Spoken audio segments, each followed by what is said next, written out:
აი რო უთხრათ მაგალითად ცოდვა რა არის ამ ბავშვებმა რომ იცოდნენ ამასაკისთვის რომ რაღაცა ჩამოვთვალოთ სიტყვაზე რომ დავაზუსტოთ მაგალითად ზუსტად. აი მოდი ერთი ის თქვით რაც შენ გეშინია რომ ხმამაღლა თქვა და გწვენია იმის აღიარება იმ საქციელის.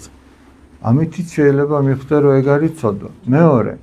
მეორე ნახე როგორც შენ გინდა რომ მოგექცეს ადამიანი, ისე უნდა მოექცეს შენ სხვას. და თუ ისე არ ექცევი სხვას, როგორც შენ გაგეხარდებოდა რომ მოგქცეოდა, ეგეც ცოდვა. აი მაგალითისთვის ვიტყვი. შენ ახლა გაგეხარდება რომ დაგცინოს ვინმე? არ გაგეხარდება. აი რომ დაგჩაგროს დღეს ხო ძალიან ესე გავრცელებული ეს ეგრეთ წოდებული ბულინგი, თუმცა ეს ჩაგვრა. ჯობია ქართული სიტყვა გამოიყენოთ. რა გჭირს საიმისოთ რომ ქართული შესატყვისი ვერ მოუფიქროთ ესე იგი. ეს ან ჩაგვრა, ან დაცინვა, ან აბუჩა დაგდება, ან გარიყვა.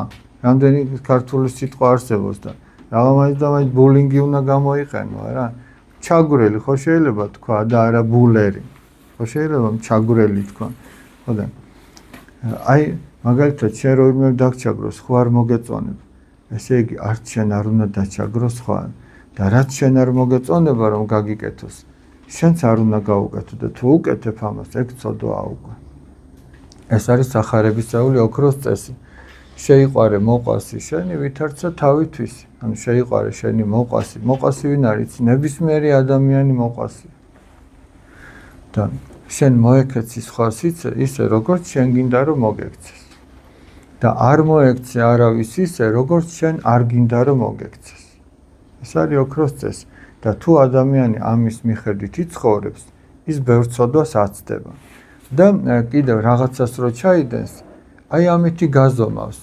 ხო არის მაგალითად რაღაცა ის საზომი ერთეული, სიგრძის საზომი ერთეული, ხო არის აი გაზომა, ხო არის სიცხის საზომი თერმომეტრი, ხო არის რაღაც წონის საზომი არის და ეს არის ჩვენი საქციელის საზომი. როგორც შენ გინდა რომ მოგექცეს, ისე მოექცი სხვას და ამით შენ გაზომავ შენ საქციელს. ეს რამდენად მისაღები არის და რამდენად არა. ან რამდენად არის სიკეთე და მადლი და ან რამდენად არის ცოდვა და ბოროტება. გესმით აი ეს წესი თუ დაიმახსოვრა კაცმა რომ ყველას ისე მოექცეს, როგორც მას გაეხარდებოდა, ეცოდინება რა არის ცოდვა და რა არ არის ცოდვა. გესმით აი ამაზე ალაპარაკი.